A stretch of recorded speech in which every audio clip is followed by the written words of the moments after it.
کہ supreme court کا جو ایک آرڈر تھا 2000 کا 2005 کا، اس کے حساب سے رات کے 10 سے لے کے صبح کے 6 تک مائکروفون کا استعمال نہیں کیا جا سکتا۔ تو اسپیکر اتار رہے ہیں یا پنگے اتار رہے ہیں جیسے اور اسٹیٹوں کے اندر کیا گیا اور دکھایا گیا، یہاں ہمارے اسٹیٹ میں اس طرح کی کوئی پریشانی نہیں ہے الحمدللہ۔ اور اب یہ دن کی اذان جو ہوتی ہے اس کے لیے یہاں جو سرکولر جاری ہوا ہے اس میں لکھا گیا ہے کہ آپ کو کنسرن ڈپارٹمنٹ سے اجازت لینی ہوگی۔ اس کے لیے 3 آدمیوں کی ایک کمیٹی بنائی گئی ہے، ایک ACP بنگلور شہر کے لیے اور ضلعوں کے لیے DYSP، اور ایک تحصیلدار ہوگا اور ایک پولیوشن بورڈ سے ایک آفیسر ہوگا۔ یہ تینوں افراد کی ایک کمیٹی ہوگی۔ لیکن ہم کو جو درخواست دینا ہے، اب یہاں ہمارے لیٹر ہیڈ میں لکھیں وہ لے جا کے دیں، اس کی کوئی ضرورت نہیں ہے۔ ایک سمپل سا لیٹر ہے، اس لیٹر میں جو تفصیلات ہیں وہ مسجد کی نہیں ہے، بلکہ جو سیکریٹری ہو یا ایک ٹرسٹی ہو، مسجد کا کوئی بھی ایک نمائندہ ہو سکتا ہے، وہ نمائندہ اپنے تفصیلات لکھ کر، اور وہ وہاں کس کے لیے استعمال، باہر کے اسپیکروں کے لیے، وہ صرف چھوٹی سی تفصیلات ہیں، ان تفصیلات کو آپ اگر لکھ کر دے دیں اور وہاں سے ایک اکنالجمنٹ ملے گا، وہ لے کے رکھ لیں تو کافی ہو جائے گا۔ ابھی جائیں لائسنس نہیں مل رہا ہے، کب لائسنس ملے گا، اس سلسلے کی کوئی پریشانی اٹھانے کی ضرورت نہیں ہے۔ تو ان باتوں کا ہماری مساجد کی کمیٹیوں کو لحاظ رکھنا ہوگا۔ البتہ میں ہمارے جتنے بھی اضلاع میں ایڈوکیٹس ہیں یا ہمارے شہر میں ایڈوکیٹس ہیں، ان سے گزارش کرنا چاہوں گا کہ مساجد کی کمیٹی کے ذمہ داروں کی ذرا آپ رہنمائی فرمائیں کہ یہ جو اپلیکیشن ہے اس اپلیکیشن کو فل اپ کر کے پھر لے جا کے وہاں جمع کر دینا، تو جمع کر دیں گے تو بہت آسانی ہو جائے گی۔ اور ہمارے کچھ MLA احباب نے بھی ذمہ داری لی ہے، چونکہ یہ مسجد کے لیے بھی ہے، مندر کے لیے بھی ہے، تو یہ سب کے لیے جمع کر کے ایک وقت ہم ACP آفس میں جمع کر کے اکنالجمنٹ دلوانے کی بھی کوشش کریں گے۔ اس کی یہ بات بھی ہو رہی ہے۔ تو اب یہ اذان بند ہو گئی، اذان نہیں بند ہوئی ہے، اذان اندر ہوگی انشاءاللہ، بند نہیں ہوگی۔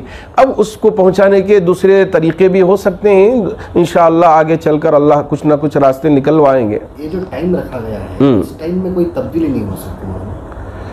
یہ ہمارے وکیل احباب اس سلسلے میں باتیں کر رہے ہیں اور آپس میں صلاح مشورہ ہو رہا ہے۔ اگر وہ 5 بجے تک ہو جاتا ہے تو مسئلہ انشاءاللہ بہت آسانی سے حل ہو سکتا ہے۔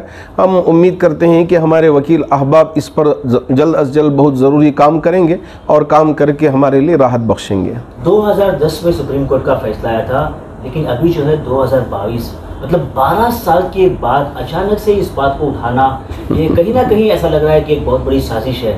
تو آپ کیا سوچتے ہو مولانا اس بارے میں؟ جب کسی ریاست میں الیکشن آتا ہے تو بہت ساری ایسی سازشیں رچی جاتی ہیں اور پری پلان ہوتے ہیں، تو ایسی صورت میں ہم کو حکمت عملی، دور اندیشی اور سمجھداری سے کام لینا وقت کا اہم ترین تقاضا ہوتا ہے۔ تو یہ یہی چاہتے ہیں کہ ہم کو الجھائیں اور ہم کو اس میں لا کے پھنسائیں اور ہماری بدنامی کرنے کی کوشش کریں، یہ وہ چاہتے ہیں۔ تو ایسی صورت میں حضرات علماء اور یہ دانشوران اور ہماری سیاسی رہنما اور وکلاء حضرات بیٹھ کے غور و فکر کرنے کے بعد جب ایک ڈیسیشن لیے ہیں، تو یہ ہماری جتنی بھی عوام ہے یا ہمارے مساجد کی کمیٹیوں کی ذمہ دار احباب ہیں، اس کی طرف توجہ کرنا چاہیے اور ان کی باتوں پہ عمل کرنا چاہیے۔ ابھی آپ نے بتایا فارم بہت آسان ہے، لیکن کئی سارے لوگ فون کر رہے ہیں، ان کو سمجھ میں نہیں آ رہا ہے کہ یہ فارم کدھر سے لینا ہے، کہ اس کے لیے کوئی ترتیب بنائی؟ یہ ہم آپ کو PDF فارم بھیج دیں گے، اور یہ ہے کہ ہمارے بہت سارے جتنے بھی یوٹیوبرز ہیں ان کے فون نمبرز آپ لے لیں، تو وہاں یا تو واٹس اپ کر دیں یا ان کو فیس بک میں کچھ میسیج ڈال دیں، تو انشاءاللہ PDF فارم آپ تک پہنچا دیا جائے گا۔ اس کی پرنٹ نکال لیں، لے جا کے سبمٹ کر دیں، یہ بہت آسان ہے۔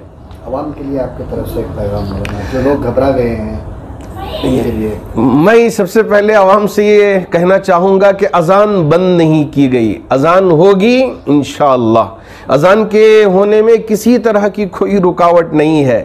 ہاں، جیسے پہلے مائکروفون نہیں تھا تو اذانیں ہو رہی تھی، آوازیں پہنچ رہی تھی، اور آج بھی فجر کی اذان شاید اسی انداز سے ہو، لیکن اللہ رب ذوالجلال ہر ایک مسلمان کے دل کو پہنچا دے اور وہ نماز کے لیے پہنچے اور نماز ادا کریں جماعت کے ساتھ مساجد میں، تو انشاءاللہ یہ اللہ کی مدد آئے گی۔ لیکن اتحاد وقت کی اہم ترین ضرورت ہے۔